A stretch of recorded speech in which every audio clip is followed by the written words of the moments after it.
Our overall theme in this series is the living hope in sufferings.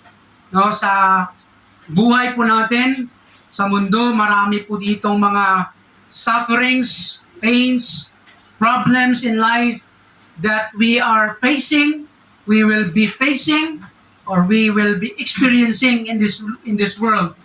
But thanks be to God that we have living hope. Alam niyo po, tayo na Christian, tayo lang po ang may tinatawag na living hope. The world have many hopes. No, the world have this. No, they're hoping for many things, but their hope is dead. Our only hope is God or even Jesus. That's why we have this living hope in God. Na yung pag-asa na ito buhay, no, nagwo-work out sa buhay po natin. At ito po ay talagang totoo, nagtumutulong sa atin, and someday we will experience every promise of God in His Word. Chapter 1 verses 6 down to 9, we will consider only few verses in this message. So always remember this, that we as Christians, no matter how painful, how hard and difficult our sufferings in this life, someday it will end. No, sooner or later, it will end. And that is our living hope in God.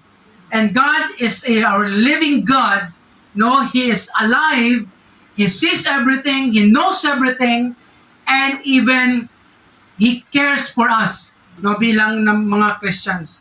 So in the passage, chapter 1, verses 6 to 9, our title for this message is The Nature of Trials in Christians. The nature of trials in Christians. Because when we say trials, in the world, anything that suffers or anything that the world experiencing in this world, especially sufferings, pains, great tragedies in their life, they thought that all those sufferings and pains are trials. That is in the world, the general concept of the world. Pag may mga nangyaring hindi maganda, may mga nagawa hindi maganda, or something like that, then they are experiencing the consequence or the pains in their life. They thought this is trial. No. Not all pains and sufferings in life are trials. In Christian life, when you are suffering, either you are under trials or testing of God, or under discipline or punishment of God. That is the either reasons of pains or sufferings in life. So in the context of trials, in the Bible, when we say trials, that it means that you are doing the will of God, following God in your life, serving God faithfully, doing God's thing, or especially you are sharing the gospel.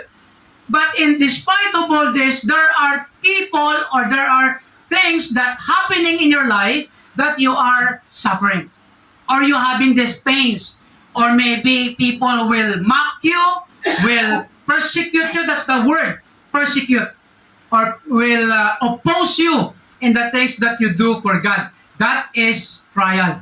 That is what we call trials in the Bible. Sa Christian life.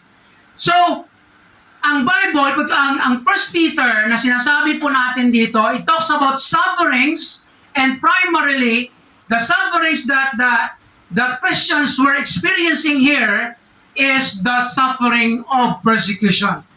Kasi sa time nila ni Peter, ito yung mga Christian na nag-scattered abroad, noon sila ay, tawag nito, yung na pumunta sila sa ibang lugar, lumayo sila, because they were scattered, they were persecuted. So in the history, one of the belief of many historians, why Christians was persecuted in the time of Nero, the Emperor Nero. And when Peter was writing 1 Peter, sa time nila, si Emperor Nero, siya po ito yung emperor na he loves new things. He wants to build many buildings, good buildings, something new buildings. So according to the history, si Nero, ang ginawa niya, pinangsunog o pinangsira niya yung mga buildings, no, sa Rome. So sa time niya. So nung sinunog niya ito, siyempre nagalit yung mga Romans, yung mga tao, the very easy people to be blamed na ginawa niya. No? Ano tawag nito sa Tagalog? No, pinasa na yung blame sa mga Christians. Kaya yun ang nangyari sa time ni Nero, grabe ang persecution sa mga Christians because they were blamed by what Nero did.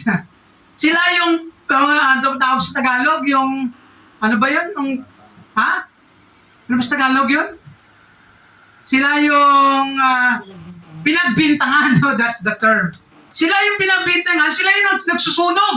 Kaya nangyari, they were persecuted, some, no, hanggang kinukulong, excuse me, sinasaktan, then they were scattered.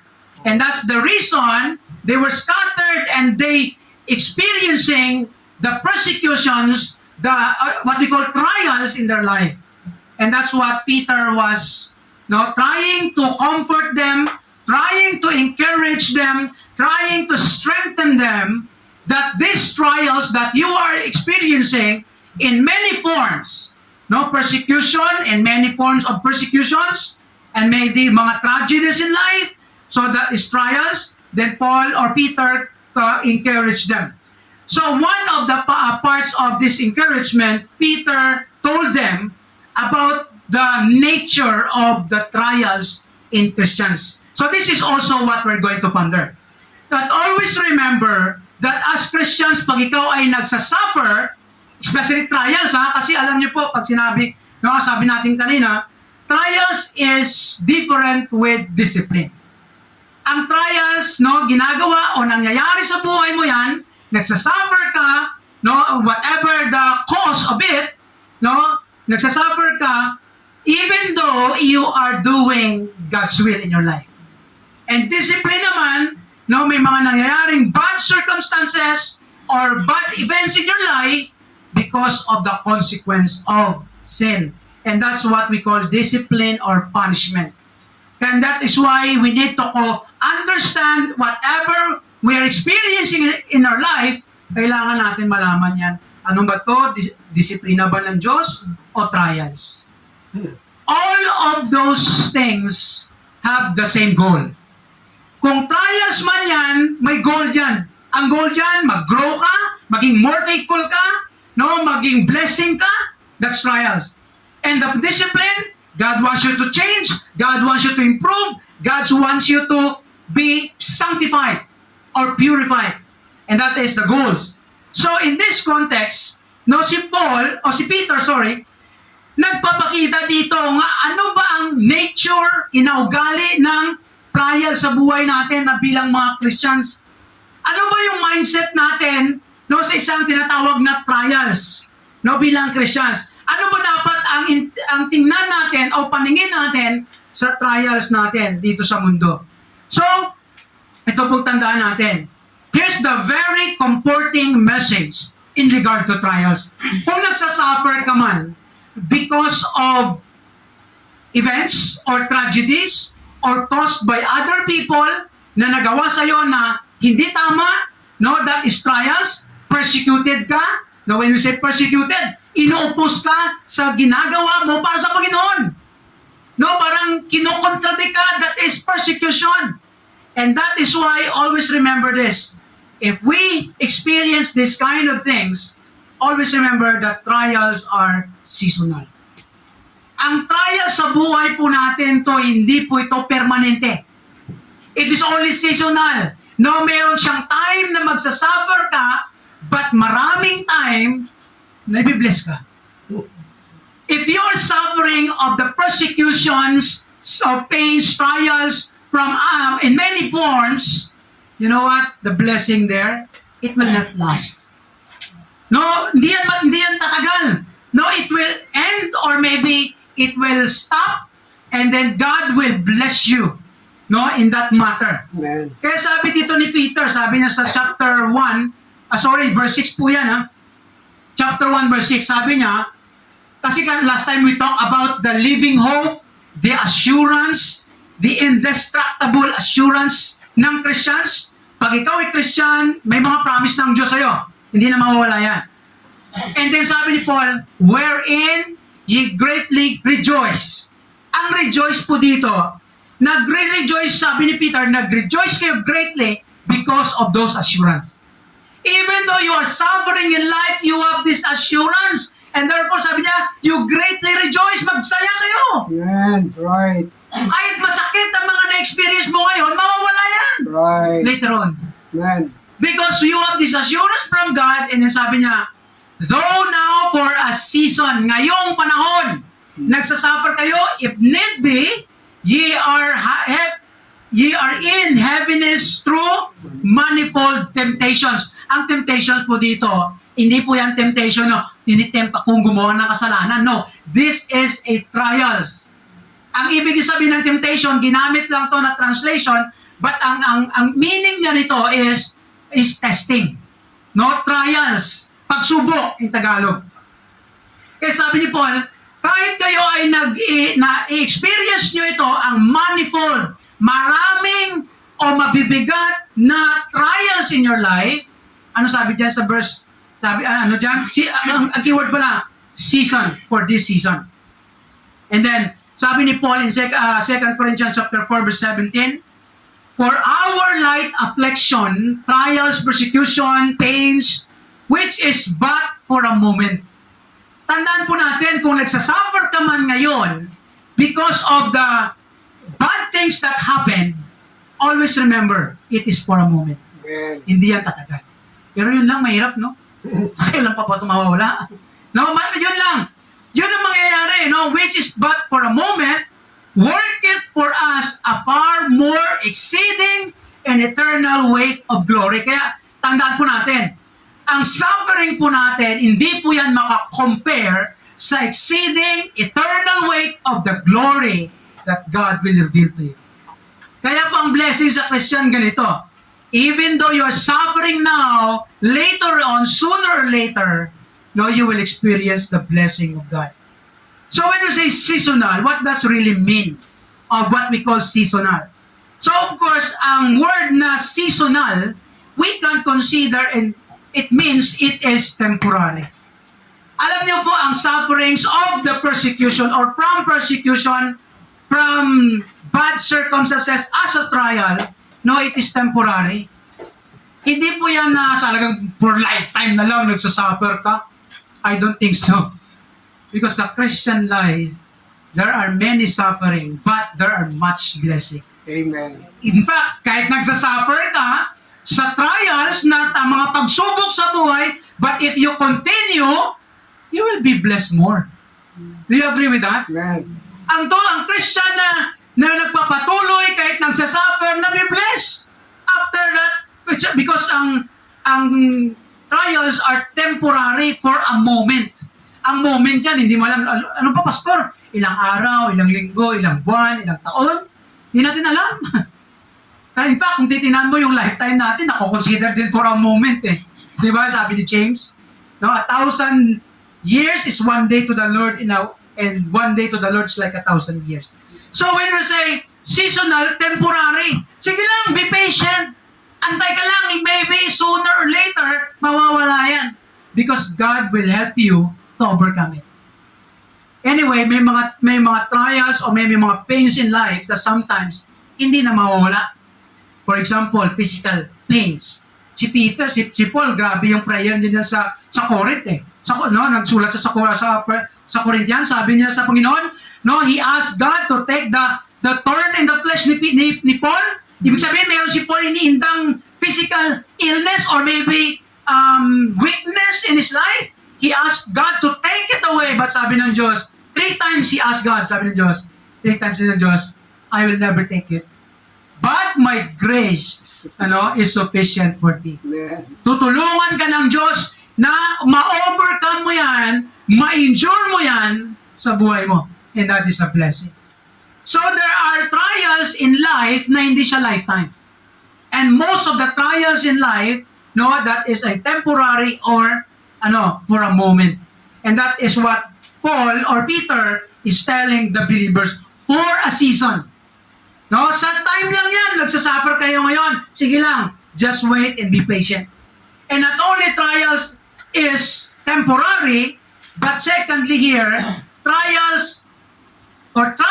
is typical.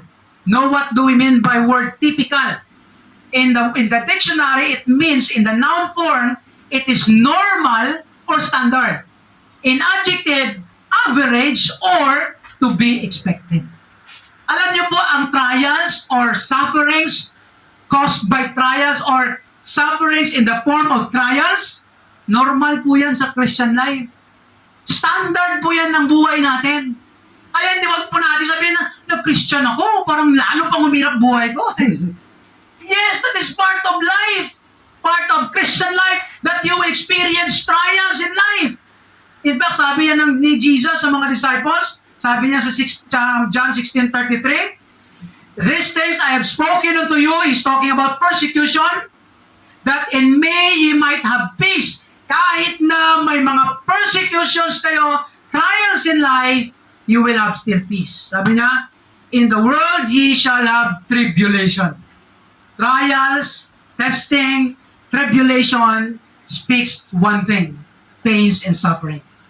In other words, kung ano man yung mga tribulations ninyo, sufferings in life, na trials, sabi niya, "But be of good cheer, I have overcome the world." Amen. So Jesus Christ overcome this kind of thing, and therefore, we can too overcome it.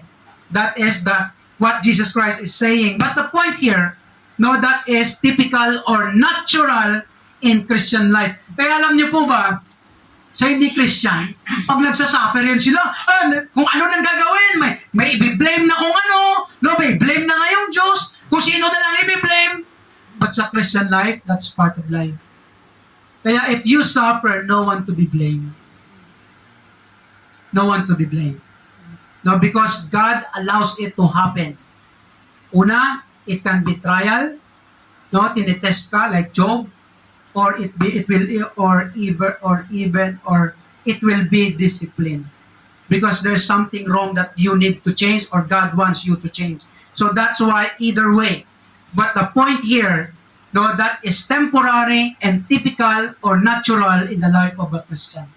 Kaya kung ano man yung mga iniinda natin, physically, emotionally, or spiritually, na mga battles and trials, that is part of life. And that's why, we should not escape the trials. Pag kayo lumayo, kung nandyan yung sige lang, be patient, endure. Because if we do that, we will experience the blessing. Yung iba, skip. Hindi lang escape, layuan. Meron namang iba, skip. Gusto natin, bawala agad. Malay mo, hindi pa gusto ng Diyos. Huwag pilitin. Because pag pinilit natin, mahirap. At saka, mas lalong bumigat. Yeah. So yan po ang ibig sabihin dyan. Kaya sabi ni Jesus Christ then in Matthew chapter 5, verse 11, sa mga followers, sabi niya, "Blessed are you when men shall revile you and persecute you and shall say all manner of evil against you falsely for my sake." Dahil kayo ay Christian, dahil kayo ay gumagawa ng gusto ko, sumusunod sa akin, then kayo are accused or ino-oppose kayo ng mga tao, pinipersecute kayo, blessed. Mapalad kayo, masaya kayo, pinagpapala pa kayo. Kaya sabi niyo sa verse 12, "Rejoice, magsaya kayo, and be exceeding glad." Sobrang saya or kaligayahan yan. For great is your reward in heaven. And that is the great blessing that you can have. Amen. So, ayaan na natin yung last verse na yan. And I want you to note this or consider this. God is omniscient, who knows our capacity and capability in overcoming various trials. Kung ano ang inalaw at binigay ng Diyos sa iyo, sa atin, na mga trials yan, kahit gaano kabigat in the perspective of human, but God knows that we can carry it, we can overcome it with His help. And therefore, whatever trials we are facing, there is a way to victory as we rely and depend on God. Alam niyo po, masabi natin, grabe, ang hirap naman ng pinagdadaanan ko nito, sobrang bigat. But if we rely and depend on God, you will become victorious. Amen. Mananalo ka dyan. Basta surrender mo lahat sa Diyos. Lord, ikaw lang bahala. You will win. And that's why we need to consider this. And secondly here, not only trials are seasonal in the context of Christian life, even in Peter's letter, trials are significant. No, ibig sabihin ng significant, it is very important, it is very needful, it is part of life na kailangan natin sa buhay. No, that's what we mean by significant. No, kaya hindi po pwede pag Christian ka, okay na, ayaw ko na yung trials. Hindi ganon. You need to undergo trials. Why? Here's the reason that we can see. In 1 Peter verse 7, no, sabi dyan ni Peter, that the trial of your faith, ang pagsubok sa faith mo, sa pananampalataya mo, ano yan? Being much more precious than gold that perisheth. Take note of this. Si Peter nagamit ng analogy of the gold. You know the gold? We know the gold. Yung gold, bago siya maging pure gold, kailangan dadaan muna yan sa mga mainit, no, sa apoy. Lulutuin muna yan for how many, no, Fahrenheit na apoy. 1,000 something like that. No, na para maluto siya at saka ang mga marurumi o yung mga, no, kasi ang gold, nung, di ba, ano yan, minimina yung gold. Yung mga minimina na gold, hindi yan pure, nakasama sa mga bato. So niluluto yan hanggang ma-separate ang mga hindi gold sa gold na maging pure. So yan ang process of gold. So, ang trials, no, mayroon siyang similarity na pinaprocess. But ang pinaka-goal of trials of our faith is to prove who we are. And that is why here's what we can see, sabi niya, kahit na yung gold, no, ang gold, no, pinapadaan din sa init, no, like trials. Ang faith natin, sabi niya, much more precious. Kung ang gold, no, dinadaan sa trial, testing of fire, how much more our faith? Kasi tayo na Christian, no, ang faith natin, sinusubok talaga yan. Kailangan subukin. Why? Tingnan natin, sabi niya dyan, though it be tried with fire, our faith, anong sabi dyan? Might be found unto praise and honor and glory at the appearing of the Lord Jesus Christ. In other words, pinapatunayan or ang trials, it will proves who we are. Number 1, in verse 8 dyan makikita natin. Here's the reason why trials are significant. Bakit importante ang trial o pagsubok sa buhay natin? Number 1, it proves our love for God. Doon makikita at mapatunayan na totoong mahal mong Diyos. Kasi ganito yon, pag ikaw ay may mga pagsubok in life, no, yung naging Christian ka, you follow God, you obey God, no, tapos may mga nangyayari hindi maganda sa buhay mo, ano nangyayari? Eh, of course, there are people na, ayaw ko na mag-church, ayaw ko na, wala na. It proves that you don't love God. Kaya ang trials na yan, dyan pa pinapakita kung gaano mo kamahal ang Diyos sa buhay mo. Amen. Because if you really love God, no matter what painful your experience or trials in life, still your love to God will manifest. And that's what sabi ni Peter dyan in verse 8. Whom having not seen, hindi nyo nakikita si Jesus, pero sabi niya, ye love. Kahit hindi nyo na nakikita si Jesus ngayon, pero mahal nyo pa rin siya. Kahit na grabe yung suffering siya in life, you show it that you love Jesus. How can you know that you love Jesus? How can a person say, I love Jesus, but nung dumating na yung trials, wala na. How can we say that we love God? Kahit ano ang nangyayari sa buhay natin, we express to love God, we glorify Him, we serve Him, we do things for Him. That's how we love God. And that's what the significance of trials, para mapakita palalo na kung gaano mo kamahal ng Diyos. Medyo yun lang, medyo nakakalungkot kasi many people who claims to love God, to be Christian and love God, but konting pitik, no? Talbog. No? Konting ano lang, wala na. It proves that they don't really love God. That is why trials is very important sa Christian life. Para doon pa makikita na tayo ay really will love God sa buhay natin. We prioritize God, not other things. And that is the significance of the trials sa buhay po natin. And that's secondly, sabi ni Paul, ni Peter dyan, not only it proves our love for God, but it proves our faith in God. Doon pa pinapakita kung gaano ka-faithful and how great is your faith in God sa mga pagsubok na nangyayari sa buhay mo, sa buhay natin. No, kung ano mang bagay, no, sa church especially, it will prove our faith in God. Alam niyo po, ito yung kailangan natin tandaan. Kaya sabi ni Peter dyan sa verse 8 pa rin, though now ye see Him not, hindi nyo nakikita si Jesus, yet believing. You continue in your faith, you believe in Jesus, kahit kayo ay nagsasuffer, still your faith is active and intact before God. Amen. In other words, your faith is so great. Greater than the pains and sufferings or trials that you are experiencing. Alam niyo ganito yon. Always remember this. Our faith in God is greater than the pains in life, than the sufferings of life. Kaya po tandaan natin, lahat po ng mga sufferings, ang sabi po natin kanina, no, inalaw po ng Diyos yan for a good reason. May mga magagandang rason ang Diyos kung ano man yung mga pains mo ngayon in life. May mga magagandang rason ng Diyos yan. What matters most is you keep trusting God. Amen. Relying and depending on Him.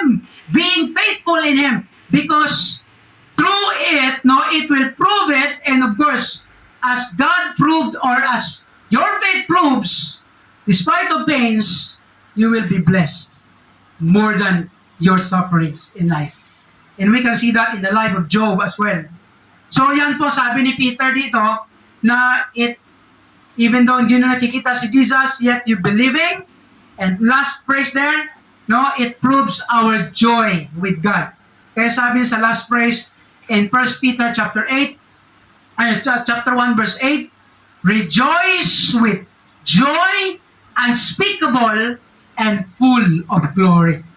Kahit nagsasuffer sila, they have this joy in life. Alam niyo po ganito yon.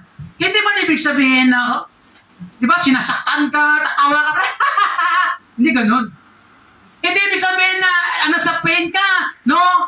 Something, no? Alam niyo, parang baliw ka na tumatawa ka pa rin. Hindi naman ibig sabihin ganun. Because when you say rejoice, you have this joy, inner peace and inner joy, that even though you have this pain in heart, in your life, in the experience, you still have joy in the Lord. You glorify God, you worship Him, you serve Him, and you do things for God. That is joy. And that is the proof of your joy if you are, no, I mean, even though you are having these trials. Kaya tingnan po natin, talon po muna tayo sa chapter 4 verse 13, sabi ni Peter. But rejoice inasmuch as ye are partakers of Christ's sufferings. Alam niyo po itong buong maganda.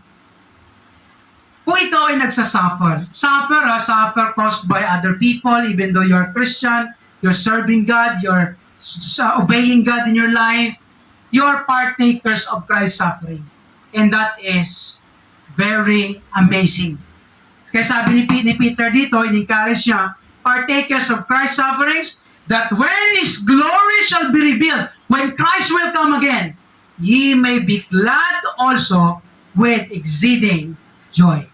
Alam niyo po ba, mas grabe ang saya pag na-overcome mo, na nalagpasan mo ang pagsubok, sino ba sa inyo na nalagpasan mo ang pagsubok, umiiyak ka, lungkot-lungkot ko? I don't think so. Right? Kung may mga pagsubok, na-overcome yan, na tawag nito, nalagpasan natin yan, alam niyo po, the result of it, greater joy. Amen. More than anything else sa buhay po natin. Kaya ito yung advice din ni James na connected po to si Peter at James. Parehas po yung kanilang sinasabihan mga Christian na scattered, na mga believers na lumayo, na scattered sila because of persecutions. Because dahil sila ay Christian, hinuhuli, kinukulong, lahat na lang gagawin sa kanila. Sabi dito ni James, my brethren, count it all joy when ye fall into diverse temptation or trials. Ang diverse ito, iba-iba. Ha? Kaya ang trials po natin, hindi lang po isang bagay, isang area. Hindi lang po isang tao, but marami. We can experience many kinds of trials in life. Isa trial sa finances. Tinatry ang finances mo kung gaano ka faithful sa Diyos. Tinatry ang physical mo. May experience mo yung mga physical illnesses, pero most of the physical illnesses caused by our lack of discipline. Pero may mga physical illnesses na wala man akong ginagawa. Bakit? Nagkaroon ako ng ganito. Hindi man ako undiscipline sa sarili ko, pero nagkaroon ka ng ganyan. That is trial. Pero kung nagkasakit ulo mo, dahil wala kang tulog, ano ang ginagawa mo, masaway ka kasi. Disiplina po yun. Nagkaroon ka ng mga sakit dahil sa lack of discipline sa buhay mo. That is discipline or consequence.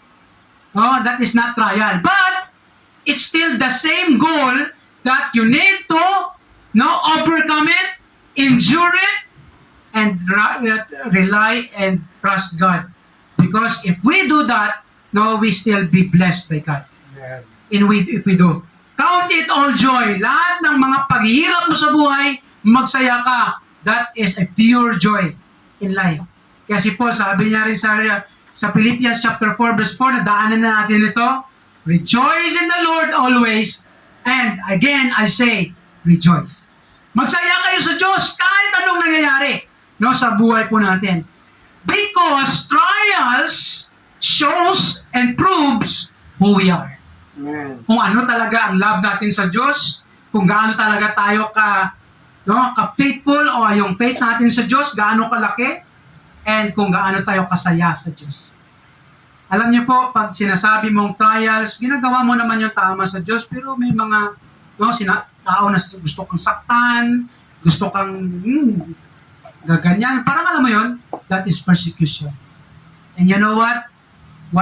The best thing that you can do, rejoice in the Lord. Lord, thank you so much. Because of this pain, I praise you. I am blessed. And sooner or later, God will bless you. Like Job. Si Job, alam niyo, hindi lang nawala yung mga ari-arian niya, lahat ng mga meron siya, nawala mga anak niya, inaway pa siya ng mga kaibigan niya. Naalala niyo? Lahat na lang sinabi ng kanyang kaibigan, ikaw kasi. Pero, na-overcome niya lahat yun. And what happened to Job? He was, blessed by God, everything restored twice, and God blessed him more because he was so faithful, he was so trustful, he submit and surrender to God in the life process of trial. Hindi, alam niyo si Job, hindi niya man alam, kailan pa mawawala? Wala naman sa mind ni Job eh. Siguro baka sa inisip ni Job, bahala na mamatay ako Parang gano'n siguro inisip ni Job noon, nagsasuffer rin siya physically eh. Diba? Ano sabi niya, kahit na may nang-experience siya, but he still rejoiced and worship God. And that's why he was blessed by God. Kaya every trial of life, be patient. Wait on God. There are much blessing ahead. And that is the principle of God. And take note of this. Trials are part of the process of purifying, like the gold, and proving who we are before God. Therefore, if we are experiencing trials or even discipline from God, that means God is cleansing us and changing us to be more like Christ. Kaya lahat ng mga pagsubok sa buhay, no, diyan tayo sinusubok para maging katulad tayo kay Jesus. Paano natin i-handle, i-deal ang mga bagay-bagay sa buhay natin. So yun lang, ang problema lang natin, pag under trial or pain tayo, sometimes we forget or we don't know what to do. I don't know if you experience that. Lord, ito ba ito? Di ko alam kung anong gagawin ito. And that's why sabi ni James, if you lack wisdom in relation to trial, ask God. Maghingi ka ng wisdom sa Diyos and He will give you freely. And finally, in this message, not only trials are seasonal, significant, but trials are satisfying. In other words, pag nag-experience tayo ng trial, mas satisfy tayo sa buhay na Christian. Yun po ang maganda sa Christian life. Kasi kung ikaw ay nag-experience ng trials, you will be satisfied of the real Christian life. And that is why, di ba sabi ni Jesus Christ, in this world, you will have trouble. In other words, si Jesus mismo nag-confirm, you will suffer. And then sabi ni Peter in verse 8, John, whom ye have not seen, ye love, in whom though you see him not, yet believing, but ang court ng satisfaction, ye rejoice with unspeakable and full of glory. Kahit na nagsasuffer kayo, masaya pa rin kayo. Yan po sa Christian life. Alam niyo po bakit masarap tingnan o nakaka-inspire tingnan yung mga Christian kahit nagsasuffer yan sa mga pagsubok sa buhay, pero makikita mo pa rin ang kanilang faith.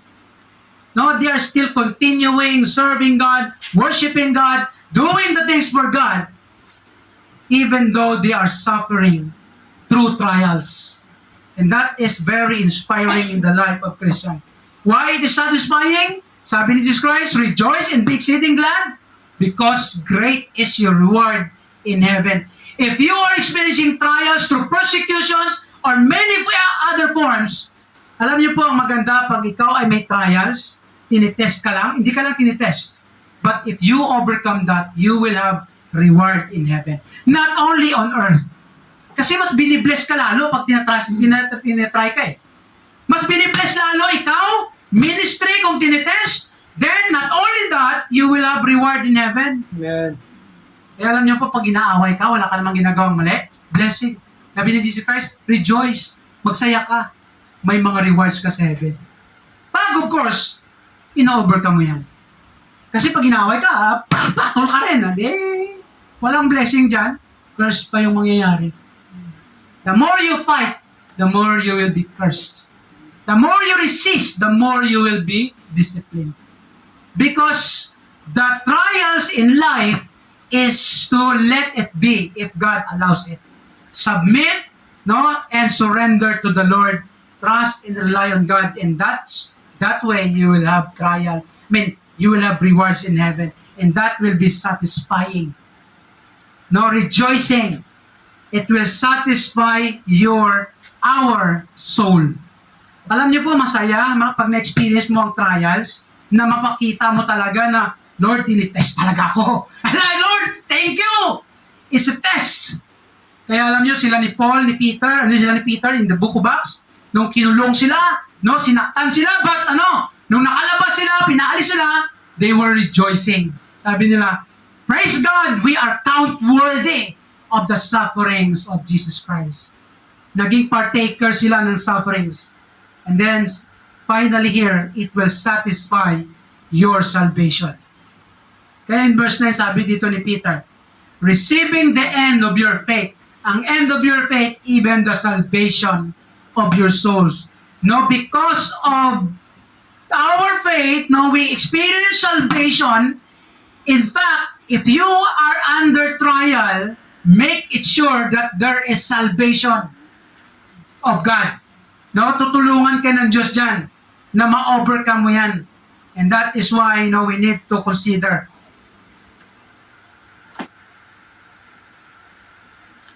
I forgot to edit the verse dito, pero yung verse na lang na 29. Sabi dito, for unto you it is given in behalf of Christ. Nakalimutan ko, edit ko sa book yan ha.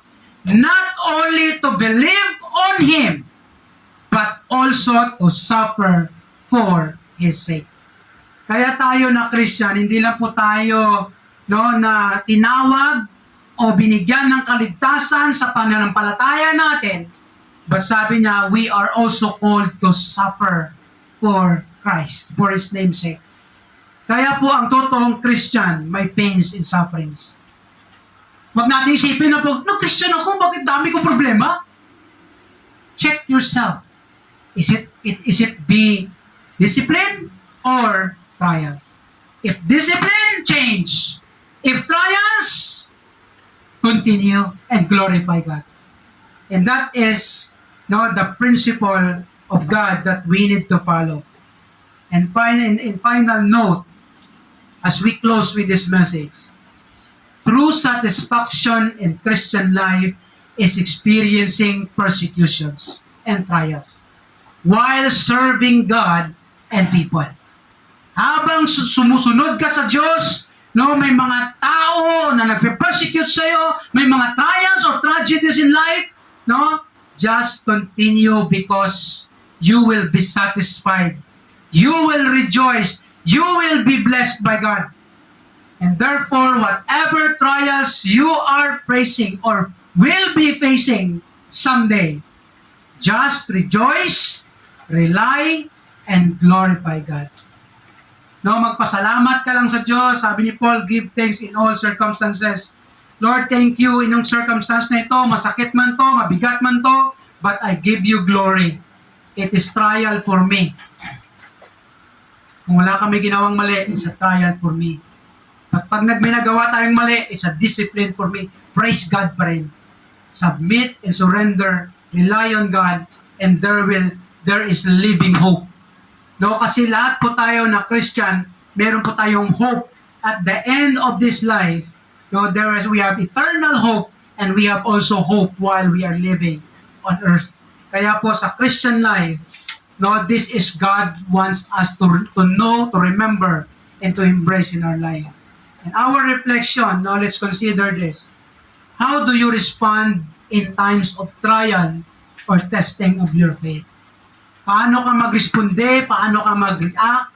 Paano ka mag-counteract of the trials that we are experiencing?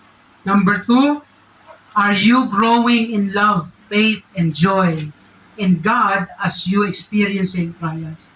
Gag-grow ba tayo sa love? Minsan, ng problema po natin sa tao, nagiging bitter. Alam nyo, trials make us better. But of course, it depends on how you respond. Because of course, may ang great tendency dyan, you will not become better, but you will become bitter. So that is not God wants us to do and to be. God wants us to be better, not to be bitter. Magkaiba po yun. Yung better means maganda, bitter means mapait, lalo pang sumama ang buhay natin. So God wants us to grow in our faith, joy, and love as we experience trials. And finally, do you feel satisfied when you experience that? Or trials in your life?